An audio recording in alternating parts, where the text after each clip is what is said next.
Shalom, perkenalkan nama saya Linda Siskawati Mindeva.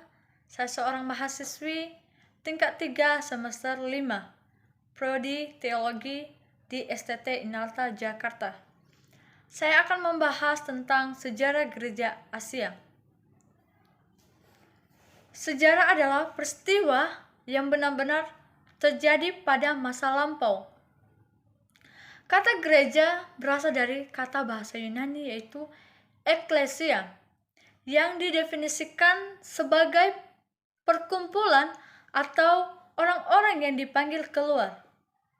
Asia terbagi 5 bagian. Yang pertama, Asia Tengah, Asia Timur, Asia Tenggara, Asia Selatan, dan Asia Barat.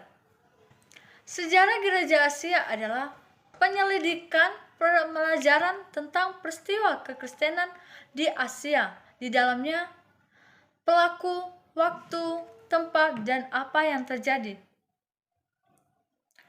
Periodisasi sejarah gereja secara Asia terbagi beberapa bagian. Yang pertama, sejarah gereja Asia Lama. Dari permulaan kekristenan abad pertama sampai kira-kira tahun 1400-an. Zaman ini dibagi ke dalam 2 periode, yaitu masa sebelum kelahiran atau kedatangan Islam atau kekristenan berada di lingkungan kekuasaan Romawi dan kerajaan Partia atau Persia. Dan kedua, setelah kekristenan berada di bawah kekuasaan Islam, dalam hal ini perlu diperhatikan bahwa zaman lama berpusat dalam kekristenan dan penginjilan di Asia, ada di Mesopotamia Utara. Nah, dari sinilah kegiatan PI dilakukan oleh orang-orang Kristen Syria atau kemudian oleh orang-orang Kristen Nestorian ke berbagai daerah di Asia. Faktor yang paling menentukan bagi perkembangan gereja masa periode ini adalah berlangsungnya perluasan gereja, perkembangan tata gereja, perkembangan ajaran gereja, dan hubungan gereja dengan negara, dan lain-lain. Yang kedua, zaman gereja Asia Baru atau zaman Vasco dan Gama. Zaman pengabaran Injil dari dan oleh orang-orang Barat pada tahun 1500-an dan 1947. Zaman ini juga dibagi ke dalam 2 periode, yaitu yang pertama, zaman sebelum tahun 1800 dan tahun 1500 sampai 1800. Dan yang kedua, masa antara tahun 1800 sampai 1947. Masa periode tahun 1800, PI dilakukan atas usaha penguasa dalam negara Eropa yang menguasai beberapa daerah Asia. Sedang periode kedua yakni setelah tahun 1800, di mana usaha-usaha PI dilakukan oleh berbagai lembaga penginjilan yang datang dari Eropa atau dunia barat. Nah, lembaga penginjilan ini umumnya lahir sebagai pengaruh dari gerakan Pietisme atau gerakan revivalisme yang muncul di Eropa. Dan yang ketiga, masa pertama gereja Asia pada tahun 1500. Agama Kristen dianggap sebagai agama yang berasal dari Barat.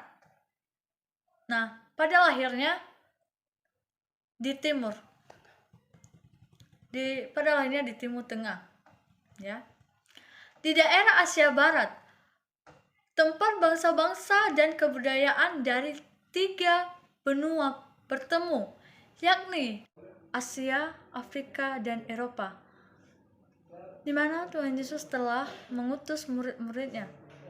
Pergilah, jadikanlah semua bangsa muridku. Pada hari Pentakosta, Injil dikabarkan kepada orang-orang yang berasal dari provinsi Asia Kecil atau Turki, kerajaan Persia atau Irak dan Iran, Mesir, Libya, dan Arabia, dalam Kisah Para Rasul 2 ayat 8 sampai ke 11.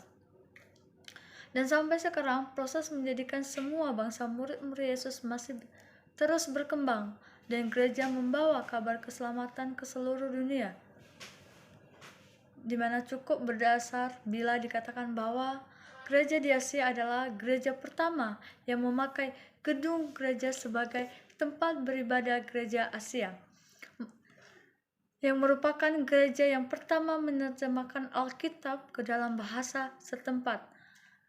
Gereja Asia mengembangkan struktur gereja, ciri-ciri teologi Asia, dan sekolah tinggi teologi terkenal di gereja Asia kuno yang mempunyai kerohanian yang sangat kuat dengan visi untuk pekabaran Injil pada penginjil Asia pergi jauh ke Cina dan Asia Timur, bahkan mungkin sampai ke Indonesia. Umat Kristen di Asia bertahan terhadap ujian penganiayaan dan belajar di mana bagaimana hidup sebagai golongan kecil dan minoritas dalam negara-negara bukan Kristen. Namun, pada abad ke-7, agama Islam menguasai Asia Tengah, Barat, Selatan, Afrika, Utara, dan Spanyol. Di bawah pemerintahan Islam, gereja mengalami sangat kemunduran, sehingga pada tahun 1500 tinggal sedikit saja orang Kristen di Asia. Permulaan gereja di Asia, Antioquia, adalah kota yang menjadi pusat penggambaran Injil.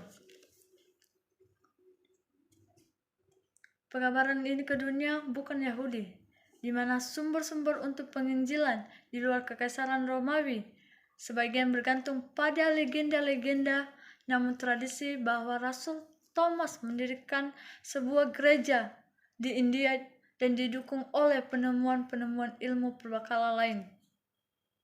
Sudah terbukti bahwa Injil sangat cepat tersebar di lembah Tigris, Efrat, dengan perkembangan gereja yang begitu kuat, yang berpusat di kota Edesa. Terjemahan Alkitab ke dalam bahasa Syria memainkan peran bermakna dalam perkembangan jemaat gereja di Asia Purba yang memandang Kristus dari segi pertentangan antara yang fana dan yang abadi. Sebagai guru dan penebus pengertian, Asia itu dianggap dualistis oleh beberapa tokoh gereja barat, tetapi sekarang diterima sebagai suatu usaha mewujudkan kekristenan dalam konteks Asia. Demikian pembahasan saya tentang Asia Gereja. Saya ucapkan terima kasih. Shalom.